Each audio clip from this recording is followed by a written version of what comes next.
बिस्मिल्लाहिर्रहमानिर्रहीम। अस्सलाम वालेकुम। DNN स्टूडियो से मैं मोहम्मद हुसैन। सबसे पहले नजर डालते हैं अहम खबरों पर। कराची के इलाके सरजानी टाउन गुलशन बिलाल जन्नत एंटरप्राइज में गुज़िश्ता रोज दोपहर 2:12 पर नामालूम मशकूक शख्स की स्टेट का ताला खोलने की कोशिश। CCTV फुटेज DNN न्यूज ने हासिल कर लिया। फुटेज में मशकूक शख्स की तस्वीर वाज़े तौर पर देखी जा सकती है।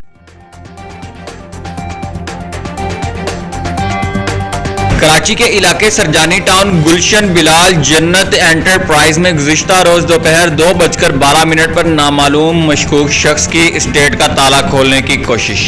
CCTV फुटेज DNN न्यूज ने हासिल कर लिया। फुटेज में मशकूक शख्स की तस्वीर वाज़े तौर पर देखी जा सकती है। आला हुकाम से गुजारिश है कि मशकूक शख्स के खिलाफ फौरी तौर पर एक्शन लिया जाए। Report Riazur Rahman Qureshi, DNN news, Karachi.